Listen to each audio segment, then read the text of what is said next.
President Biden, who is touring the burned area in Boulder County, is finally speaking now. Let's listen in. It's really amazing to see the courage. And you know, there's a couple of police officers, including standing behind me, that in fact, when the fire started, they were called in. They lost their homes, but they were out helping other people while their homes were burning. It's a measure of, I think, who we are as a country. Homes and businesses destroyed, both a home and a business destroyed at one of the tables we just met. I don't want to embarrass anyone, but at least, and one life lost that we're aware of. And we just walked the streets of Louisville and a whole neighborhood gone. It's, but people here and across Boulder County are stepping up for one another. They're stepping up. I've heard stories from some of you who lost your homes about how people have reached out, what they've done, and what more needs to be done. But, as you know better than I do, there's parts of this county where people can't drink the water. Local businesses are stepping up and donating water, bottled water. First responders have come to Boulder County from hundreds of miles away to pitch in. And water treatment plant was in the path of the fire. But one worker there, a man named Greg, barely and bravely ventured back into the plant, risking his life for a simple reason. He manually turned the valves to ensure that there was enough water pressure for the firefighters to be able to do their job. I mean, people do extraordinary things in extraordinary times. Earlier today, I met with those firefighters and a number of the first responders. And, there's an old expression, God made man, then he made a few firefighters. And there's some truth to that. I was telling a couple of the law enforcement officers and firefighters that I was raised in a little town after we moved from Scranton, Pennsylvania, called Claymont, Delaware. Went to a school, grade school and high school, across the street from the Claymont Fire Department. And I'm growing up in my neighborhood, for kids from Brookview Apartments, you either became a cop, a firefighter, or a priest. I wasn't qualified for any, so I became a president. But all kidding aside, it's amazing what people do in crises. And my message to them and everyone impacted by this is that, not only are you helping each other, but we're here with you. We're not going to go away. The federal government's not going to go away. The governor's been an incredible partner.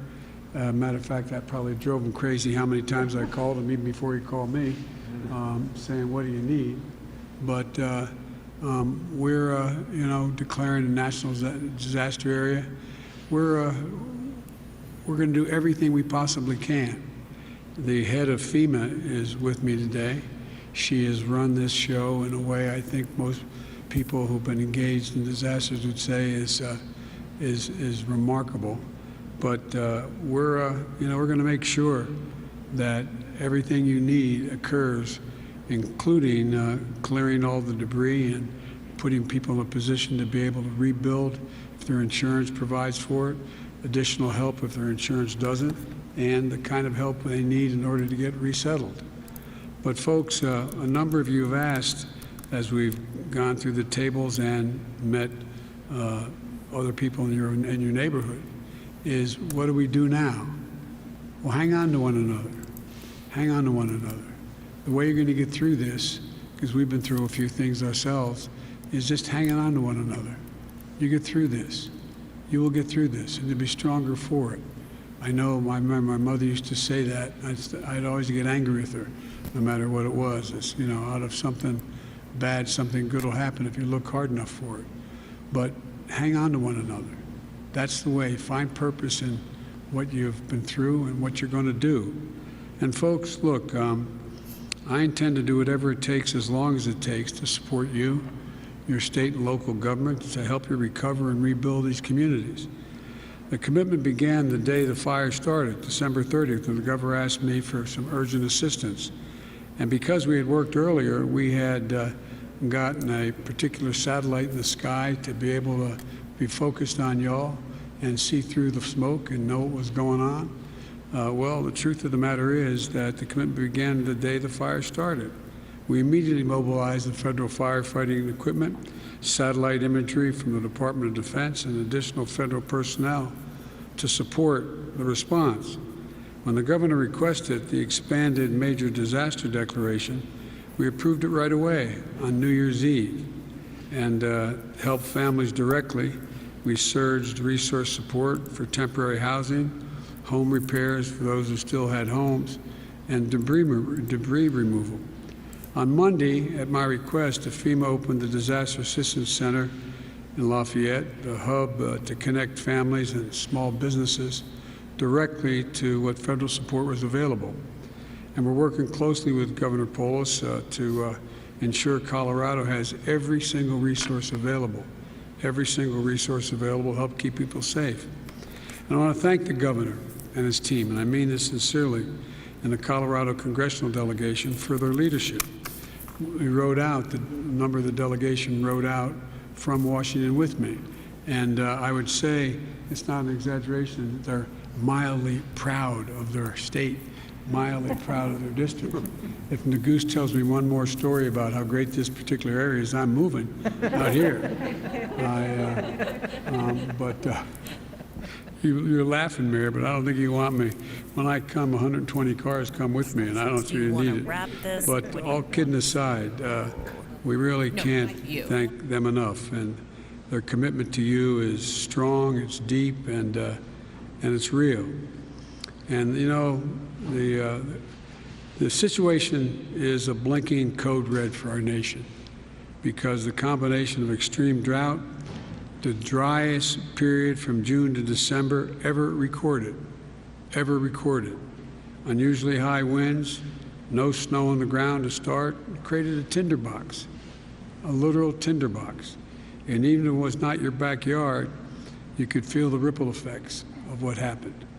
And so folks, think about when the Grizzly Creek fire hit Colorado in 2020, helping trigger that massive mudslide that washed out an entire section of I-70, adding hours to people's drives. And, you know, we can't ignore the reality that these fires are being supercharged. They're being supercharged by change in the weather. Not very far from here, as I was riding out with the governor, I was saying, Gov, this all looks familiar. I passed over that cemetery, I passed over that area before. I was on my way up to the facility that is one of the most advanced facilities in the country, and not the country, maybe in the world, to find alternatives to fossil fuels. You got, by the way, if you're ever able to see it, you know, we're going to have windmills you're going to see that have 100-yard wingspans each propeller on that windmill, 100 yards long. So there's so much that is going to be able to be done. And you know, when I visit the National Renewable Energy Lab, about 20 miles, I said, from here, it's also going to create a significant number of jobs. The reason I'm telling you this is that's no solace that you lost your home now, but it's that we're going to be able to do a lot of renewable things that allow you to not only rebuild, but afford to rebuild and rebuild better, to build back better than it was before. And it includes billions of dollars for wildfire preparedness, resilience, and response to protect homes and public resources. And folks, there's going to be a lot of good jobs we create, and we're going to do by acting boldly.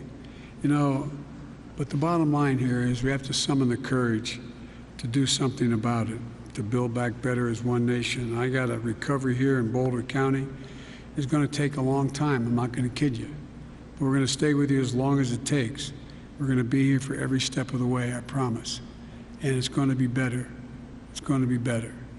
And so we're going to get through this together. It's easy for us to say, Jill and I have not gone through what you have gone through, but we have had lightning strike our home and almost lose our home. And we only lost about 25% of it. We were able to rebuild. The hard part is the memorabilia you lost, the special things that you had put away that you lost. But, look at it this way. You got a lot more special dreams to make, and they're going to be in your new home. So thank you, thank you, thank you. Can I say thank you too? Of course you can. The boss is going to say something, Joe. I just wanted, after seeing the devastation that we just saw in the community we just visited, I too would like to thank the firefighters and the police and the EMTs and the rescue and recovery teams for doing such a great job for this community. And I can tell as we've met so many people, as we walk through the neighborhood, as we talk to all of you, what a warm, strong community you are. And I'd like to say on a personal note, the governor told me, how many of you lost your family pet?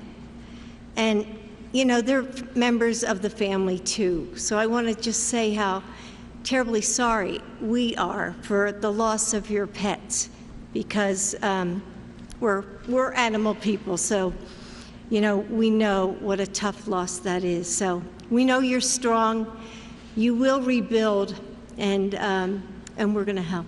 So thanks for inviting us here, and take care of one another. Thank you. And by the way, hope you'll invite us back. Thank you so very, very much. And thank the team behind me from the group that's out here that's represented you so well. And by the way, the whole nation's thinking about you. You have no idea how many people's prayers you're in. When I went to Mass, how many people were praying for you all, because they saw it. They saw it on television. They could hardly imagine it happening. But every time I'd walk out of my grandpa's house up in Scranton, he'd say, "Joey, keep the faith." My grandmother would go, "No, Joey, spread it. Let's spread the faith and get it done." Thank you all so much. You have been listening to President Joe Biden as well as First Lady Dr. Jill Biden on the ground in Louisville, Colorado this afternoon, meeting with victims of the Marshall Fire as well as first responders. We will continue to cover his visit. You can look for that on Next and then our evening shows later tonight. Yeah, the president definitely taking a hopeful tone, promising the people of Boulder through the rebuilding efforts that the federal government would be behind them, saying the federal commitment has been there. It started the day these fires started.